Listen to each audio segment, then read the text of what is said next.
Hello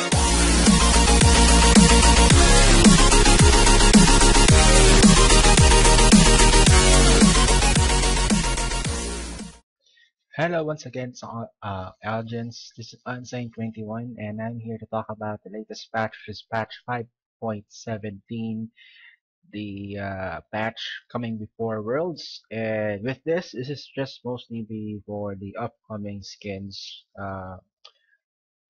The project skins will be coming along with the patch, this patch. At the same time, there are some major changes going along with this patch as well. So let's get started with the champions, and let's start with Skarner. The bonus movement speed kind of will be leveling up along with your actual level, plus added stuff as well. Like they kind of tone down the mana increase as well as the attack speed as well.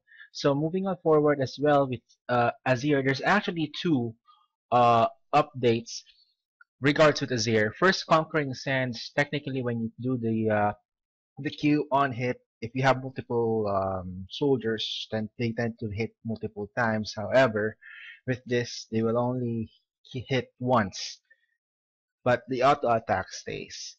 And the other update is that the soldiers can now be sated. So when they're trying to hit you, there's actually two on hit effects as well. So yeah, with that in mind, there's a lot of power coming from a sated Azir, jungler Azir confirmed. Bard, um, Caretaker Shrine has been updated as well as Magical Journeys. Cooldowns has been improved, so it's kind of more of a buff because Caretaker Shrine's mana, um, it eats a lot of mana as well, and you cannot stay in lane because you have to take the the what do you call that? The Poke Stacks. Yeah, I call them the Poke Stacks. You have to take those things to gain more mana. But with this, you can stay in lane a bit longer, and you can wait for those stacks to actually grow along the fields before you actually head back and collect them afterwards. You stay in lane. Darius would have like some minor fixes as well. So crippling strike. Let's go and move on to crippling strike. Gets somewhat like a reset as well. Every time you kill something, it's not just a champion.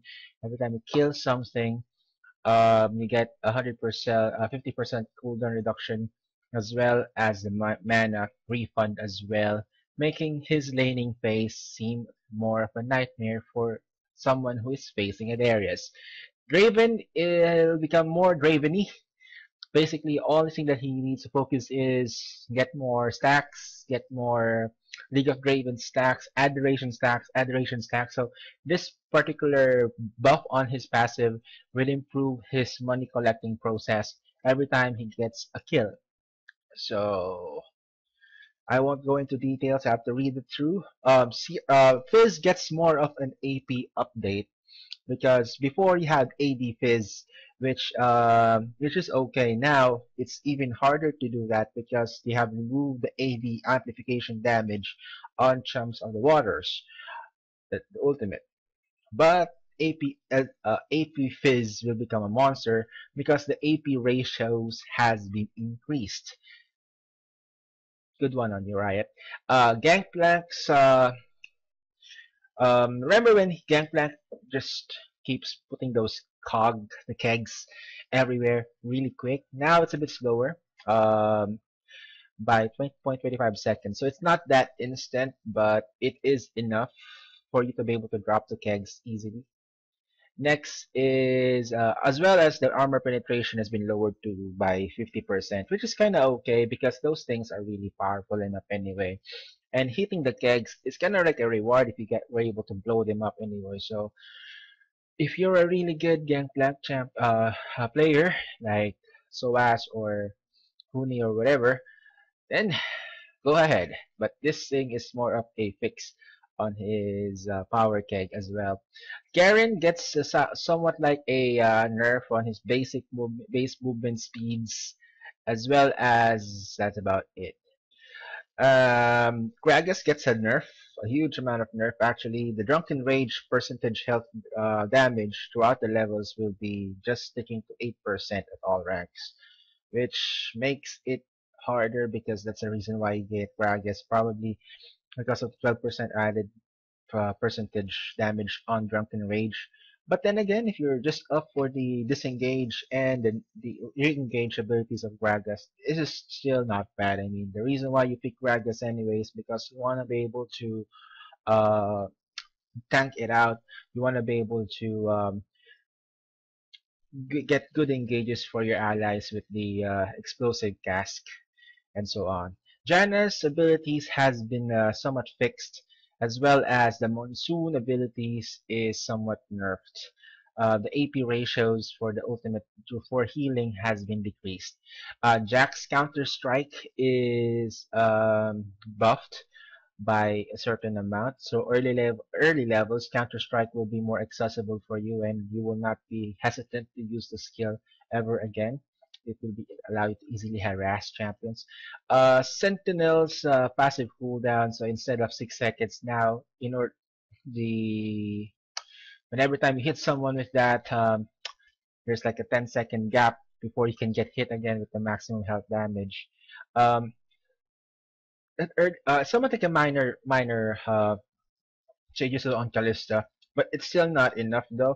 But Fate's Call, the ultimate has been slightly nerfed in early levels because that's when you try to gank bottom lane and the support gets caught first, then he flashes out his safe and then uses Fate's Call. 2 minutes later, you try to gank again, and he is able to, she is still able to use Fate's Call, but now the cooldown has been increased on early levels, making it a lot easier. Karma's focus. This is the Teether. It's a lot more accessible, but it's hard to use this skill. Light binding. Before when Lux tries to use the skill on the first target, it's a lot. The first target gets longer, but the second target gets the light bindings damage and the duration is decreased as well. So with this, uh, both targets will have 100% damage as well as the duration of the snare. Maokai's ultimate is somewhat nerfed as well because before it's easily accessible. Now it's during the late game part of the game where normally vengeful Maelstrom is easily accessible by every 20 seconds. Now it's 40 seconds. This is not much of a nerf for me. I think it is somewhat like you have to choose well when you're gonna go for a team fight. Master Yi's Alpha Strike is a bug fix there. Nocturne's ultimate is somewhat long, has a longer range now. Pantheon's attack speed has been increased. Rex size, when he unburrows, there's like an added 15%, 15 bonus fury during knock up, but this time it will be removed. Shen's Whirlpool Blades base health per second tracker, like when you hit someone, yeah, the heals with the Whirlpool Strike, this thing, it's increased. The Devourer's range has been increased on Tamkenched. At the same time, the acquired taste passive, and every time you try to hit someone, the duration is a bit longer this time. That way, you don't have to do the licketang on your enemy even more. So you have enough time so that when you can re-engage for 7 seconds before you can try again. The Vice abilities now is there's a fix on that. So yeah, most of this one are bug fixes. Okay, that's about it. And then here are the upcoming project skins. Like this is Yasuo, Lucian, uh, Leona, sweet God, look at that, and Zed, as well as my baby Fiora. Look at her beauty. It's all pink too. Anyway, so this is just a quick video, and hope you guys was able to learn my opinion about this. We'll be seeing less Gragas, more Fizz, less Gangplank, probably more Darius in the late game, in competitive play, because and Bard, more Bards. Azir probably, Skarner yes, but in solo queue probably more Fizz. Probably you should be banning Fizz a lot once this patch is up, because you'll be definitely seeing a lot of AP Fizz out there. And you know AP Fizz is they have once they get the hourglass and they have 40% cooldown, you'll know you just screwed yourself in the game. So in other words, right now, there's this updates here is somewhat like a preparation for the upcoming worlds, and you might be able to see lots of buys as well, because unlike before, um, the passive blast shield, yeah, it's derivative, or rather, it relates to your actual level this time as you grow in the game. So, since there's nothing else I can think of right now, thank you so much for watching this video. Hope you guys liked the video. If you don't like the video, you know what to do. You can provide a dislike. And by the way, my name is Unsane21, and I'll be signing out.